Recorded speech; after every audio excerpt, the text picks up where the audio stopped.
if you guys are coming to my channel for the first time, if you guys are seeing my channel for the first time, my name is Precious and I live in Japan indefinitely.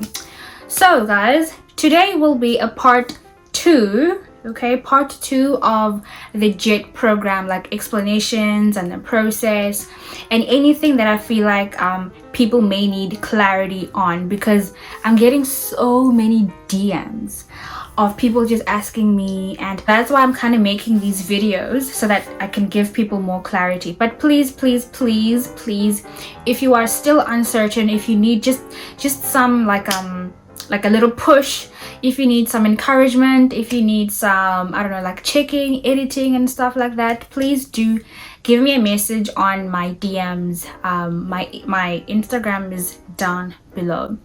So let's start. Today is a part 2. I'm going to be just talking about a few things that weren't spoken, or a few things that came up. If like the lighting is a little weird, please bear with me.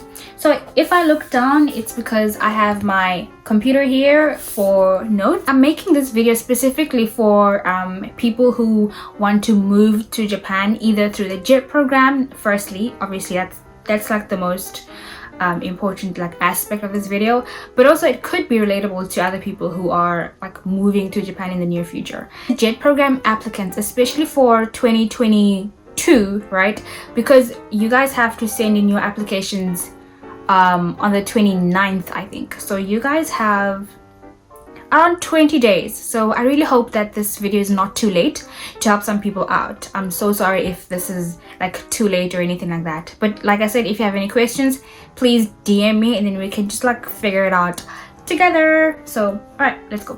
By the way, guys, so like yesterday, 2 days ago, I was sitting in my house around 10 p.m. right, and I was like just doing my own things like on YouTube or whatever.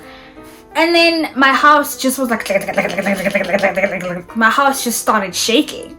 Like there was an actual earthquake. And then my phone started like sending alarms like zzz, zzz, zzz, earthquake. So yeah, please be aware that when you do come here, you will be subject to your house moving like this. Okay, you won't die though, but I mean, just know that there are earthquakes here and they are very frequent, and it's very scary because we don't have earthquakes. Like we don't have things that bother us. We don't have natural disasters. We just have nyaope boys. Those people like bring your phone, like, you know, hands up. That's what we have back home. But here they have serious natural disasters. Anyway, so basically you have finished with your JET program paper application. You've sent it through. I talked about like paper application, sending it through, preparing for your interview and all of that. And so since it's during COVID times, number one that I mentioned is that times will be different and maybe it will be via Zoom, right?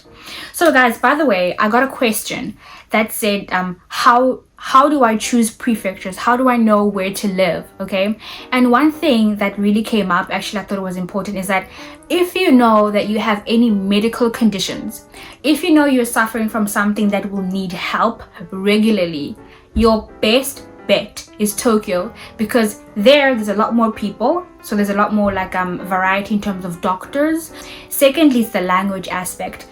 You want to find yourself an English speaking doctor. You can speak the language, you know, that's perfect. But if you cannot speak the language, please make sure that you are in a city or in a place where you can easily find a doctor, where you can easily go to the doctor, and where you can easily just like take care of yourself medically, right? So please make sure of that. And also just like ask yourself if you are a city person or a countryside person. Like, are you a Joburg person or are you a Northwest, Rustenburg, Limpopo, nothing happens kind of person? Because those are really going to affect your quality of life. Please just think about that, because let me tell you, once you are in the JET program and once you have been given your prefecture, it's very, very hard to transfer. Like, it's very hard to change cities or change prefectures. I think the JET program say that if you want to change, you have to quit. That's one of the cons about the JET program in that sense. To talk about mentally preparing to move abroad, like how you mentally prepare yourself to move, because you've done the JET program application, you've done your interview, and then you are now shortlisted, you are ready to go. So how do you prepare? First of all, I feel that you need to kind of familiarize yourself with the culture. So Google as much as you can, get as much information, start getting interested in the culture, start getting interested in like maybe the people. I don't know how, but just like start preparing yourself for the shift, preparing yourself for the mental shift, right? Preparing that I would very, very, very highly recommend is to join Facebook groups, right? So if you are a woman, please join Facebook groups of the people that are in your city or that are going to be in your city. For example, I'm in Tokyo, so I will just go on my Facebook account, Facebook profile, and then I'll search Tokyo Jets, right? And then I will join that group. If you are in Osaka, Osaka Jets. If you are in Kumamoto, Kumamoto Jets. If you are in Akita, Akita Jets, Boca Jets, Hiroshima Jets, things like that. Please join that Facebook group, your local city Facebook group. Secondly, if you are a woman, there's this general Facebook group for Jet ladies, right? So it's called JET LADIS plus, right? Jet Ladies Plus. Please join that as well. There you'll get tons and tons and tons and tons of information about being a woman, being a JET female participant living in Japan. Like everyone just shares resources, any questions you want to ask, people post it on the questions and they answer you, and then it's just like a little community of like foreign women just helping each other out. And then if you are a black sorry, and then if you are a black woman like myself, there is another like subgroup in Japan. I think if you want to join that, you can join it too. If you don't want to, then it doesn't really matter, but I feel like that group deals with specific like questions related to black women in Japan, like hair, things like skin, things like that. So if you want to join those types of things, please do, right? They are going to be very, very helpful. Please join the Facebook groups because they are a wealth of knowledge. All right, second thing that I want to talk about, within the JET program, you have this person called a predecessor, right? So after you are designated to your like city, your prefecture, and your school, right? Your predecessor, this is the JET who was working before you, right? So maybe she quit her job, or maybe I don't know, whatever happened, and then so you will be filling her place, right?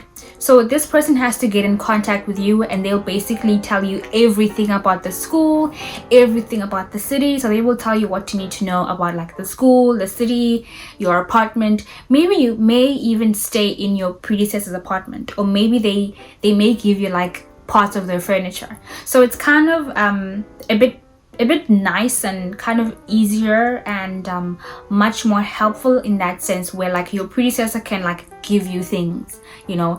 But if you want to start afresh, completely afresh, obviously you can just be like, I don't want your stuff, babe, like please. Shout out to my predecessor Florence in Australia. Hi. So you have a predecessor who's just gonna like walk you through everything that you need to know and that you need to do, just so that you are a little bit settled. All right, I wanted to let you guys know that the JET program provides a lot of support for its ALTs. For example, to the JET program, you will probably attend like an orientation. It'll probably be on Zoom if it's around this era, this panoramic era, and they'll give you like resources, Japanese book course thing. It's very, very simple. It just kind of, so I've made like a few notes of like Japanese phrases, kind of like walks you through what you need to know, just like a book. So So they will give you these types of things so that you can kind of familiarize yourself with the thing and learn about it. All right, another thing that the JET program does is that they provide you with free courses. So they have a free course, the JLPT Japanese learning course, where you can learn Japanese from scratch, and I think it's subsidized, so you get 30% off or something like that. Yeah, and so that's great. Please do that. I didn't use it, but please use it. Be a good person. I don't know. I guess I was just lazy. Guys, I learned Japanese through Instagram and YouTube. It's okay. You can take this course. It's completely supported by CLAIR, and I think you get a certificate as well.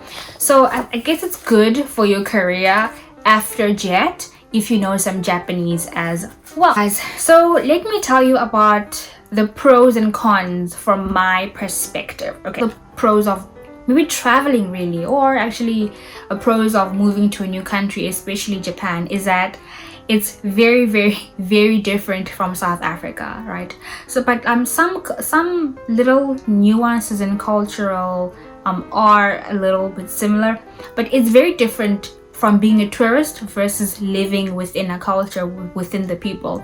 It's that you get to learn so much about yourself. Prepare for your morals to change, guys. Prepare for your worldview to change. Prepare for your preferences. Literally, your preferences in everything. Your preferences in food, your preferences in fashion. Your fashion might change. I'll talk about that in a few. Your preferences in men. You know what I'm saying? Your preferences in women might change as well if you are, non-binary or LGBTQI, or if you're a man. It will change, guys. I enjoy Japanese food so much. I feel like on my Instagram, I post reels of food and stuff like that. Sometimes my Instagram is lacking, but anyway, I really enjoy Japanese food. And before I moved, I didn't even, I knew about sushi, but sushi from Fisherways or something it's not authentic sushi. It's not authentic. But once you're here in the land of the sushi people, that's where you actually get to really immerse yourself in the culture, because your palate might change, like I said. Different restaurants, different foods, and also it's not just Japanese food that you find here. So if you come here and find that it's not your thing, you can always have foreign food, Western food. It's everywhere. So just relax in terms of if your food needs won't be catered for, they probably will. Like I was saying, that your fashion might change. Okay, so let's get into it. All right, as an ALT, guys, when you come to JET and you go into this professional workspace with Japanese colleagues, your dress code, for example, don't dress in colorful, it's a very monotonous, monotonous tones and culture, colors and things like that. So don't dress in red, your blue, your neon colors. Oh no, that's a no. You can do that maybe on the weekends and things like that. Just don't cause too much attention with your clothes, because they feel like it's distracting. They literally say it's distracting for the kids. And also, guys, because Japanese culture is a little bit conservative, so if you have tattoos, please try and cover them up. If you have tattoos, just try and cover them up. If you have a piercing, right, specifically nose piercing, please cover it up as well. Even if you wear ear piercings are fine. I wear earrings to work, not the earrings, studs. I wear studs to work, and that's okay. Make sure that your clothing is not form-fitting, literally, especially if you are a woman. And us African women, we have very great bodies. So it's very important to kind of not bring attention to your shape. It's very important to not bring attention to how you are, voluptuously made, gloriousness, because apparently it's distracting for students, especially if you're high school. So sometimes I dress in very loose things, not form-fitting at all. Guys, I had to learn the hard way. if I could go back to my first 3 months, I was wearing like embarrassing things, and actually I'm so horrified. I'm horrified. But anyway, live and learn. And that's why I'm here, to let you know that when you dress for your workplace, please do not dress in anything form-fitting. Please do not dress in any like colorful things. By the way, your co-workers will not tell you what's wrong and what's right, because the culture here is very non-confrontational. If you guys have any questions about that, please also just comment down below. Guys, I'm sorry if I'm all over the place. It's chaotic. I'm sorry. We can get through it, right? We can get through it. Okay. All right. Another thing, perfume. Don't do it. Don't do it. Don't do it. Guys, if you put on like strong perfume, people will move away from you on the train. Like literally, people will move away and you will sit there on the train alone. I mean, if you're black, they kind of move away from you anyway. I don't know why, but after some time, we're just like, whatever. Perfume is a no-no. Like strong smells, even a strong body lotion, like even a strong body lotion that has a scent. I would advise for you guys to just stay away from it, right? To work, do not put any like perfume, do not put any like strong smells or anything like that. Actually, something that happened to me, I think a few weeks ago, was that I was walking during class and I was helping some of my students, and then this girl, she smelled me, and then she was like, "Oh, sensei, ii nioi ne." So that means, "Oh, teacher, you smell very good." What do you mean? I just smell of soap, babe. This is just Dove soap. She's like, "Ii nioi ne." Basically, like the most basic smell you can have, that's good according to their standards and things like that. So guys, don't waste your money buying things like that, because I know I did. It doesn't even work. Please don't pack anything more than necessary, okay? Like, don't be like me. I was a clown. Let me show you. I packed this thing at Oratambo, and I was over the baggage limit. I had to wear my jacket on the plane. I was looking like Mumu the Fool. Let me show you. Guys, can you see this huge thing? It's beautiful though. I love it. Oh yeah, babe. But you know what? I loved it so much that like I didn't even need it. Like, please don't be... I had to wear this at the airport, and I haven't even worn it because I can find it here in Japan. Like, I can find it here in Japan. So please don't pack things that you don't need to pack. All right. I don't want to make this video too long, but I'll talk about the living cost later on, and I'll talk about the JET program salary later on, maybe in like part 3. Okay, I'll do a part 3. But basically, you can live on that salary. It's still very much a teacher salary. I feel like teacher salaries are the same across every single country. They are quite, low. But here you can also just live. But I'm just saying that like the cost of living is a little expensive. Write them down below. Please like and share so that people can find it and so that we can grow, guys. Thank you so much. My channel, I want it to grow maybe like 200 subscribers by the end of October. I know we can do it. I know we can do it. All right. Thank you so much, guys. I appreciate all of you guys. I appreciate your engagement. Please, if you have any questions, you can still ask me on my DMs and down below here. I will try and answer them. Thank you so much. Okay, bye.